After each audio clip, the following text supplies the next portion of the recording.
Hello everyone and welcome back to my channel, and happy Juneteenth to all of my African American friends. Before I get started with today's video, I just want to say that I know that I have not been uploading in forever, and it's not because I haven't been filming and editing anything, because I literally have been, but the reason why I haven't is because I've been having so many technical difficulties on my side.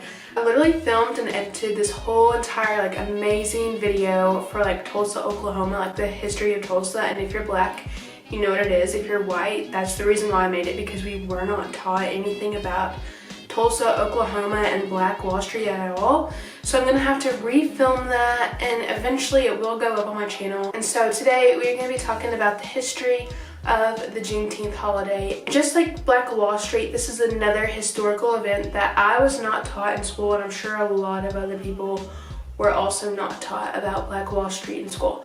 So that's why I'm here. I'm here to help educate people. Before clicking off this video, be sure to check the description box for petitions that you could sign and numbers for your text to help support the Black Lives Matter movement. And with all that being said, let's go ahead and get into today's video. To start our video off, we're gonna have to go all the way back in time to the 1800s to the Civil War.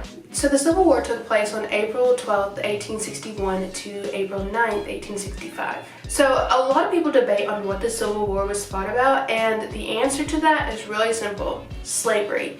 A lot of people say that it wasn't about slavery, it was about state rights, but those people are incorrect, because the southern states were fighting for state rights to have slaves. So at the end of the day, the Civil War was fought for slavery. So on January 1st, 1863, and this was still during the time when the Civil War was being fought, Abraham Lincoln signed the Emancipation Proclamation. A lot of people believe that the Emancipation Proclamation freed all slaves, but that actually was not the case. The Emancipation Proclamation only applied to the slaves who ran from the South to the North, or to the slaves that were right there on the Union border. In 1865, Robert E. Lee eventually surrendered and the Civil War ended. Once the Civil War ended, a lot of the Confederate states did not obey the law, and they still tried to keep their slaves, but over time, they eventually got caught and had to free their slaves.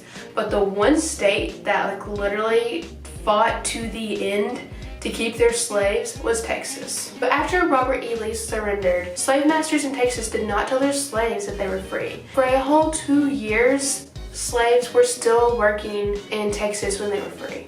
And because Texas was being sketchy and hiding the fact that they weren't letting their slaves be free, other slave owners in other states would bring their slaves to Texas to have them work for them there.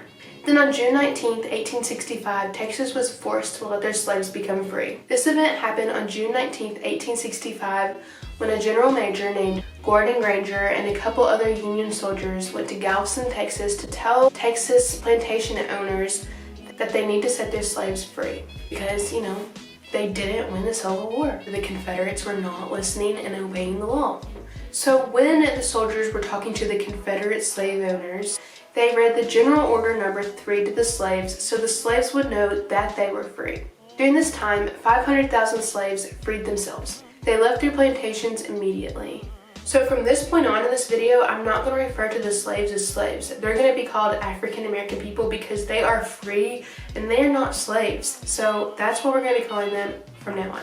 So the African American people ran away to the North and Union lines, where they started camps. June 19th, or Juneteenth, is what African American people see as their Independence Day, because that was the day that they had became free. So from June 19th, 1866 until June 19th, 2020, current day, and forever, African American people have celebrated their freedom, and they have named Juneteenth, which is just combining the month of June and then the day of the 19th day of June together to create Juneteenth, and that is the African Americans' Independence Day. Why we are not ever taught about this, I don't know. Whenever the African American people celebrated Juneteenth, they would sing, they would dance, they would praise the Lord, they played games, they just had themselves a good old time, and it should be. You're free. The very first Juneteenth celebration occurred on June 19th, 1866. And at this celebration, all the African American people would sing and dance and play games and praise the Lord. And they even read the Emancipation Proclamation and just celebrated their freedom. As we all know, they did not have a good, jolly old time because even still today, they are oppressed. Even during these times, the Confederate people would always harass them and be mean to them, and sometimes they would even kill them. Let's fast forward all these Juneteenth celebrations to the 1900s. In the 1910s to the 1930s, the Juneteenth celebrations were a lot more quieter and weren't as public and open, and that is because of segregation laws and because of World War I. So because of this, a lot of African American people would celebrate Juneteenth inside of their homes instead of like out on the street like a big parade. So then there was a man named Antonio Macasio Smith, and he was the head of Dallas's Chamber of Commerce for the Black community. It's actually called something else, but I don't feel comfortable saying that, so we're just gonna say it like this. You can look it up yourself if you want to know like what the real name is, but like I don't feel comfortable saying that. And this man wanted a exhibit for African American culture on the state fair in Dallas, Texas. And so he went to the state fair organizers and they said no, they completely rejected his idea. So then he went to the federal government, and the federal government gave this man a $100,000 grant to make a monument in the state fairground. He did just that. He used his grant money to build a Hall of Black Life Center, and it had all kinds of cool African American paintings, culture, anything that was involved or related to Black culture was inside of this Hall of Life. And during this time, there was a lot of white people who protested this construction because they just did not want this in their state fair. So the building was completed and dedicated on Juneteenth, 1936, and over 46,000 African Americans came to Dallas, Texas State Fair that day to celebrate Juneteenth, and that was the largest Juneteenth celebration up to that point. Shortly after the fair closed, the Hall of Life was destroyed, which is really unfortunate. It was just a really cool building, and it was very special to African Americans because it represented their culture and who they are. So after this memorial was demolished, Juneteenth celebrations began to be public again.